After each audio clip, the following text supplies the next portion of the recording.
बिस्मिल्लाहिर्रहमानिर्रहीम। आज इमाम ज़माना अजल अल्लाह ताला फ़रजुल शरीफ से मुलाकात का एक वाक़या मैं बयान करने जा रहा हूँ।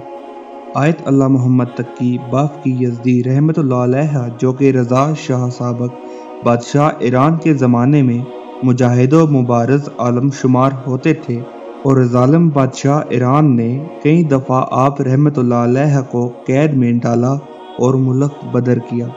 आप रहमतुल्लाह अलैहा के भाई आयतुल्लाह असदुल्लाह बाफ़की यज़दी रहमतुल्लाह अलैहा, जो कि अपने ज़माने के बहुत बड़े आब्दो ज़ाहिद और आलम बाअमल थे, अपने भाई के हवाले से नकल करते हैं कि मेरे बरादर मोहतरम कई दफ़ा इमाम ज़माना अजल अल्लाह ताला फ़रजुल शरीफ की खिदमत में हाज़िर हुए और मुझे कैफियत मुलाकात से मुतला फरमाया और वादा लिया कि मैं जब तक ज़िंदा हूँ आप ये वाक़यात किसी के लिए नकल ना करें, क्योंकि अब वो ज़िंदा नहीं हैं, लिहाजा मैं उस मरहूम बुज़ुर्गवार के चंद वाक़यात नकल करता हूँ। बरादर बुज़ुर्गवार फरमाते हैं, एक दफ़ा मैंने कसद किया कि नजफ़ अशरफ से मौला इमाम अली रज़ा अलैहिस्सलाम की ज़ियारत के लिए मशहद तक पैदल जाऊँ।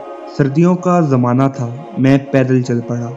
ईरान में दाखिल हुआ। मेरे सामने बहुत बुलंद पहाड़ियाँ और बड़े अजीम दरे थे और बहुत बर्फ़ पड़ी हुई थी।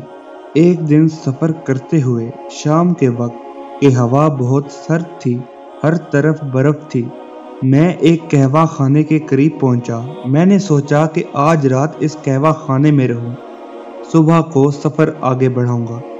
अब जबकि मैं कहवा खाने में दाखिल हुआ तो देखा कि कुछ यजीदी किरदार लोग कहवा खाने के दरमियान बैठे हैं, लहू लुअब और जुआ में मशगूल हैं। मैंने कहा, ए परवरदिगार, अब क्या करूं? ना इन्हें नय्यनुल मुनकर कर सकता हूं और ना खुद उनकी सोबत में शरीक हूं, और इधर हवा भी बहुत सर्द है।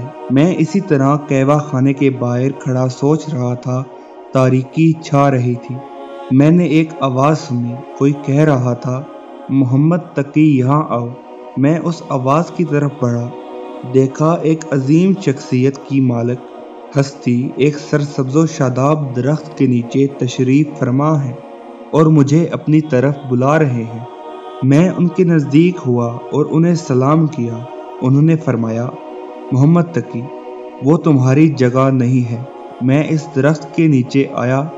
मैंने महसूस किया कि इस दरख्त के नीचे हवा सर्द नहीं है और यहाँ ज़मीन भी बिल्कुल खुश्क थी और यहाँ आराम किया जा सकता है, जबकि बाकी हर तरफ बर्फ़ ही बर्फ़ और हड्डियों में घुसने वाली यख बस्ता हवा थी। कुराइनो अलामात से वाज़ेह हो गया कि वो इमाम ज़माना अजल अल्लाह ताला फ़रजुल शरीफ हैं। मैंने सारी रात उनकी खिदमत में गुजारी और अपनी लियाकत व इस्तिदाद के मुताबिक उनसे फैज़ कस्ब किया। सुबह हुई तो नमाज फजर उनकी इक्तदा में अदा करने का शर्फ हासिल हुआ। बाद में उन्होंने फरमाया, दिन चढ़ गया है, अब चलें। मैंने अर्ज़ की कि इजाज़त फरमाएं, हमेशा आप अजल अल्लाह ताला फ़रजुल शरीफ की खिदमत में आपके साथ रहूं। फरमाया, तुम मेरे साथ नहीं आ सकते। तो अर्ज़ की, इसके बाद कहाँ आप? अजल अल्लाह ताला फ़रजुल शरीफ की खिदमत में हाज़िर होने का शर्फ बंदे को नसीब होगा। तो उन्होंने फरमाया, मैं तुम्हारे इस सफ़र में दोबारा तुम्हारे करीब आऊँगा। पहली मरतबा कुम अल मुक़द्दस में और दूसरी मरतबा सब्ज़वार मशहद के रास्ते में एक शहर में तुमसे मुलाकात होगी।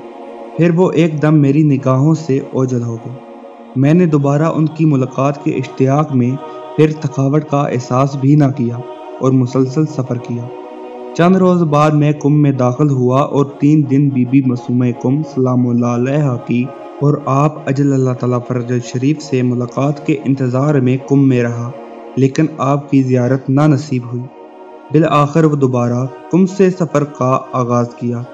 मैं अपनी बदकिस्मती और बेतौफीकी पर बहुत रंजीदा था कि 1 महीना सफ़र के बाद मैं सब्ज़वार में दाखिल हुआ।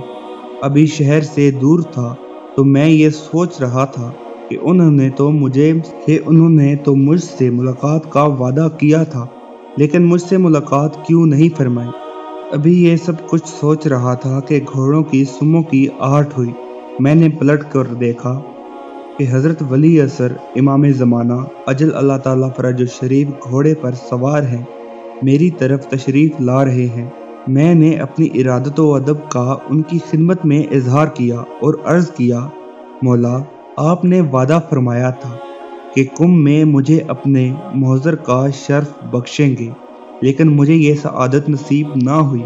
فرمایا، اے محمد تقی، ہم فلاں رات فلاں وقت اپنی پھوپھی جان حضرت معصومہ کم سلام اللہ علیہا کے حرم سے تمہارے پاس کھڑے تھے، اور تہران کے رہنے والی ایک عورت تم سے مسئلہ پوچھ رہی تھی اور تم سر جھکائے اس کا جواب دے رہے تھے۔ میں تمہارے قریب ہی کھڑا تھا، لیکن تم متوجہ نہ ہوئے۔